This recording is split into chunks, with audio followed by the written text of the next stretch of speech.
Car రెంట్‌కి తీసుకుని సరదాగా బయటకు వెళ్ళాలనుకుంటున్నారా? అయితే వెంటనే ఈ నెంబర్‌కి కాల్ చేయండి. ఒక వైరస్ ఇప్పుడు చైనాని వణికిస్తోంది. HMPV human metapneumovirus. చైనాని వణికిస్తున్న ఈ వైరస్ ఇప్పుడు భారతదేశంలోకి పాకేసింది. బెంగళూరులో 8 months ఓల్డ్ బేబీ చిన్న పాపకి ఈ వైరస్ వచ్చినట్లు నిర్ధారణ అయిపోతోంది. దీనికి సంబంధించి కర్ణాటక ప్రభుత్వం కూడా సెంట్రల్ గవర్నమెంట్కి ఉత్తరం రాసిందంట. ముఖ్యంగా సెంట్రల్ గవర్నమెంట్ కొత్త గైడ్లైన్స్ కోసం, దాంతోపాటు ICMR Indian council for medical research guidelines కోసం కర్ణాటక ప్రభుత్వం ఉత్తరం రాసిందంట. దీనికి సంబంధించి ఈ వైరస్ అంటే హెచ్ఎంపీవీ దేశవ్యాప్తంగా అనేక రాష్ట్రాల్లో వస్తే ఏం చేయాలి అనే దాని మీద మార్గదర్శకాల కోసం ఇప్పుడు ప్రతి రాష్ట్రం ఎదురు చూస్తుంది. హెల్త్ అనేది స్టేట్ సబ్జెక్ట్ కాబట్టి ప్రతి రాష్ట్ర ప్రభుత్వం కూడా దీని మీద ప్రిపేర్నెస్గా ఉండాలని చెప్పి యోచిస్తున్నట్లు సమాచారం. Chinese centre for disease control CDC ప్రకారం ఇది ఒక రెస్పిరేటరీ ఇల్నెస్ అంట. ఈ వైరస్ హెచ్ఎంపీవీ అనేది న్యూమోవైరిడే ఫ్యామిలీకి చెందింది మరియు మెటా న్యూమో వైరస్ జీనస్ అనమాట.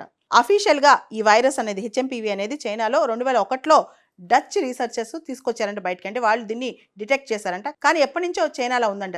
జనరల్గా వింటర్లో అంటే శీతాకాలంలో ఈ వైరస్ చాలా క్విక్గా చాలా ఫాస్ట్గా ప్రబలుతుందంట. ఈ వైరస్ హెచ్ఎంపీవీకి ఉన్న సిమ్టమ్స్ ఏంటి, అసలు ఎలా తెలుస్తుంది మనకి ఇది వచ్చిందంటే, కేవలం కోల్డ్, జలుబు చేస్తే మనకి ఎలాంటి సిమ్టమ్స్ ఉంటాయి, మనిషితో మనిషి కాంటాక్ట్, ఆల్రెడీ వైరస్ ఉన్న వ్యక్తితో కాంటాక్ట్, కంటామినేటెడ్ ఎన్విరాన్మెంట్, అదేవిధంగా ఇది చాలా ఇన్ఫెక్షియస్ అంట. కోల్డ్, కాఫ్, ముక్కులోంచి నీళ్లు, మ్యూకస్ కారటం, ఇవన్నీ రెగ్యులర్ సిమ్టమ్స్ కదా. ఇవే సిమ్టమ్స్ హెచ్ఎంపీవీ కూడా ఉంటాయంట. ఈ virus HMPV incubation period 3 to 5 days, అంటే బాడీలోకి వచ్చిన తర్వాత సిమ్టమ్స్ బయటికి కనిపించడానికి. ఇది కనుక సెవియర్ అయితే, బాగా ఎక్కువ అయితే బ్రాంకైటిస్ కానీ న్యూమోనియా కానీ వీటికి దారితీస్తుంది అనమాట. ఈ వైరస్కి హెచ్ఎంపీవీకి ప్రత్యేకమైన ట్రీట్మెంట్ ప్రోటోకాల్ అంటూ కూడా ఏం లేదు. దీని సిమ్టమ్స్ బేస్ చేసుకుని ట్రీట్ చేస్తారు. ముఖ్యంగా ఏరోజాల్స్ వల్ల కూడా ఇది సోకుతూ ఉంటుంది అనమాట. అంటే గాల్లో తుమ్మినా, దగ్గినా, ఇన్ఫెక్షన్ వచ్చిన వాళ్ళ దగ్గర నుంచి మనకు సోకుతూ ఉంటుంది అనమాట. దీనికి ప్రికాషన్ చాలా ఇంపార్టెంట్. అంటే మనం మాస్క్లు వేసుకోవటం, ఎప్పుడు చేతులు కడుక్కోవటం, తర్వాత కోల్డ్ కాఫ్ వచ్చినప్పుడు చాలామంది దూరంగా ఉండటం, వచ్చిన వాళ్ళతో దూరంగా ఉండటం, ఇలాంటి ప్రికాషన్స్ తీసుకుంటే మంచిది. ఎక్కువగా జనాలు ఎక్కువ ఉన్న ప్లేస్లోకి వెళ్ళిపోయి కాంటాక్ట్ ఈజీగా అవ్వటము, తర్వాత దేన్నైనా టచ్ చేసినా, ఎవరైనా టచ్ చేసినా శానిటైజర్స్ వాడటం, ఇవన్నీ కామన్.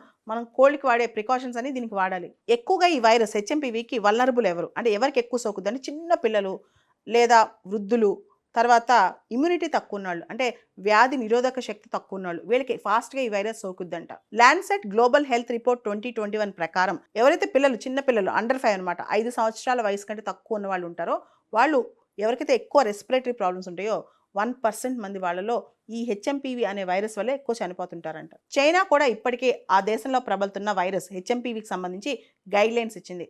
మాస్క్లు వేసుకోమని, శానిటైజర్స్ వేసుకోమని, హ్యాండ్కి గ్లౌజెస్ వేసుకోమని, తర్వాత క్రౌడెడ్ ఉన్న ప్లేసెస్లో వెళ్ళొద్దని, ఇలా చాలా ఇచ్చిందనమాట. రీసెంట్గా ఒక వార్త మనకు తెలిసింది. వరల్డ్ హెల్త్ ఆర్గనైజేషన్ వాళ్ళు కోవిడ్-19 ఆరిజిన్స్ గురించి తెలుసుకోవాలి, చైనాని అడుగుతున్నారనమాట. ఎలా వచ్చింది, ఎప్పుడు వచ్చింది, ఎందుకు వచ్చింది, మీ దగ్గర ఉన్న డేటా ఇవ్వండి అని. కానీ చైనా చెప్పడానికి రెడీగా లేదు. కానీ అంతర్జాతీయంగా అదొక నైతిక బాధ్యత. ఇలాంటి రోగాలు, జబ్బులు ప్రబలుతున్నప్పుడు, వైరస్లు వస్తున్నప్పుడు వాటి గురించి ఆరిజిన్స్ తెలిస్తే రీసెర్చ్ చాలా ఈజీ అవుతుంది అనమాట. హెచ్ఎంపీవీ కూడా అదే పరిస్థితి. ఇది ప్రపంచంలో ఎన్ని దేశాలకు వెళ్తుందో, భారతదేశంలో ఎంత ఎఫెక్ట్ అవుతుందో ఇప్పుడు ఎవరికి అర్థం కాని పరిస్థితి అనమాట. మొదటి కేసు అయితే భారతదేశంలో నమోదైనట్టు మనకు అర్థమవుతోంది. ఒక వైరస్ ఇప్పుడు చైనాని వణికిస్తోంది. HMPV human metapneumovirus. చైనాని వణికిస్తున్న ఈ వైరస్ ఇప్పుడు భారతదేశంలోకి పాకేసింది. బెంగళూరులో 8 months ఓల్డ్ బేబీ చిన్న పాపకి ఈ వైరస్ వచ్చినట్లు నిర్ధారణ అయిపోతోంది. దీనికి సంబంధించి కర్ణాటక ప్రభుత్వం కూడా సెంట్రల్ గవర్నమెంట్కి ఉత్తరం రాసిందంట. ముఖ్యంగా సెంట్రల్ గవర్నమెంట్ కొత్త గైడ్లైన్స్ కోసం, దాంతోపాటు ICMR Indian council for medical research guidelines కోసం కర్ణాటక ప్రభుత్వం ఉత్తరం రాసిందంట. దీనికి సంబంధించి ఈ వైరస్ అంటే హెచ్ఎంపీవీ దేశవ్యాప్తంగా అనేక రాష్ట్రాల్లో వస్తే ఏం చేయాలి అనే దాని మీద మార్గదర్శకాల కోసం ఇప్పుడు ప్రతి రాష్ట్రం ఎదురు చూస్తుంది. హెల్త్ అనేది స్టేట్ సబ్జెక్ట్ కాబట్టి ప్రతి రాష్ట్ర ప్రభుత్వం కూడా దీని మీద ప్రిపేర్నెస్గా ఉండాలని చెప్పి యోచిస్తున్నట్లు సమాచారం. Chinese centre for disease control CDC ప్రకారం ఇది ఒక రెస్పిరేటరీ ఇల్నెస్ అంట. ఈ వైరస్ హెచ్ఎంపీవీ అనేది న్యూమోవైరిడే ఫ్యామిలీకి చెందింది మరియు మెటా న్యూమో వైరస్ జీనస్ అనమాట. అఫీషియల్ గా ఈ వైరస్ అనేది హెచ్ఎంపీవీ అనేది చైనాలో 2001లో డచ్ రీసెర్చర్స్ తీసుకొచ్చారంట బయటకి. అంటే వాళ్ళు దీన్ని డిటెక్ట్ చేశారంట. కానీ ఎప్పటి నుంచో చైనాలో ఉందంట. జనరల్గా వింటర్లో అంటే శీతాకాలంలో ఈ వైరస్ చాలా క్విక్గా చాలా ఫాస్ట్గా ప్రబలుతుందంట. ఈ వైరస్ హెచ్ఎంపీవీకి ఉన్న సిమ్టమ్స్ ఏంటి, అసలు ఎలా తెలుస్తుంది మనకి ఇది వచ్చిందంటే, కేవలం కోల్డ్, జలుబు చేస్తే మనకి ఎలాంటి సిమ్టమ్స్ ఉంటాయి, మనిషితో మనిషి కాంటాక్ట్, ఆల్రెడీ వైరస్ ఉన్న వ్యక్తితో కాంటాక్ట్, కంటామినేటెడ్ ఎన్విరాన్మెంట్, అదేవిధంగా ఇది చాలా ఇన్ఫెక్షియస్ అంట. కోల్డ్, కాఫ్, ముక్కులోంచి నీళ్లు, మ్యూకస్ కారటం, ఇవన్నీ రెగ్యులర్ సిమ్టమ్స్ కదా. ఇవే సిమ్టమ్స్ హెచ్ఎంపీవీ కూడా ఉంటాయంట. ఈ virus HMPV incubation period 3 to 5 days, అంటే బాడీలోకి వచ్చిన తర్వాత సిమ్టమ్స్ బయటికి కనిపించడానికి. ఇది కనుక సెవియర్ అయితే, బాగా ఎక్కువైతే బ్రాంకైటిస్ కానీ న్యూమోనియా కానీ వీటికి దారితీస్తుంది అనమాట. ఈ వైరస్కి హెచ్ఎంపీవీకి ప్రత్యేకమైన ట్రీట్మెంట్ ప్రోటోకాల్ అంటూ కూడా ఏం లేదు. దీని సిమ్టమ్స్ బేస్ చేసుకుని ట్రీట్ చేస్తారు.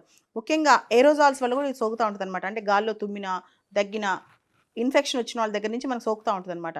దీనికి ప్రికాషన్ చాలా ఇంపార్టెంట్. అంటే మనం మాస్క్లు వేసుకోవటం, ఎప్పుడు చేతులు కడుక్కోవటం, తర్వాత కోల్డ్ కాఫ్ వచ్చినప్పుడు చాలామంది దూరంగా ఉండటం, వచ్చిన వాళ్ళతో దూరంగా ఉండటం, ఇలాంటి ప్రికాషన్స్ తీసుకుంటే మంచిది. ఎక్కువగా జనాలు ఎక్కువ ఉన్న ప్లేస్లోకి వెళ్ళిపోయి కాంటాక్ట్ ఈజీగా అవ్వటము, తర్వాత దేన్నైనా టచ్ చేసినా, ఎవరైనా టచ్ చేసినా శానిటైజర్స్ వాడటం, ఇవన్నీ కామన్.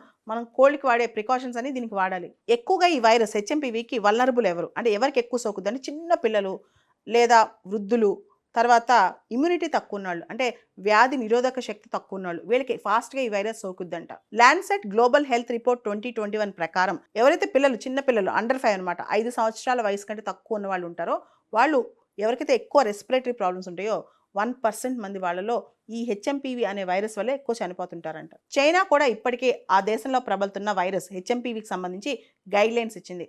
మాస్క్లు వేసుకోమని, శానిటైజర్స్ వేసుకోమని, హ్యాండ్కి గ్లౌజెస్ వేసుకోమని, తర్వాత క్రౌడెడ్ ఉన్న ప్లేసెస్లో వెళ్ళొద్దని, ఇలా చాలా ఇచ్చిందనమాట. రీసెంట్గా ఒక వార్త మనకు తెలిసింది. వరల్డ్ హెల్త్ ఆర్గనైజేషన్ వాళ్ళు కోవిడ్-19 ఆరిజిన్స్ గురించి తెలుసుకోవాలి, చైనాని అడుగుతున్నారనమాట. ఎలా వచ్చింది, ఎప్పుడు వచ్చింది, ఎందుకు వచ్చింది, మీ దగ్గర ఉన్న డేటా ఇవ్వండి అని. కానీ చైనా చెప్పడానికి రెడీగా లేదు.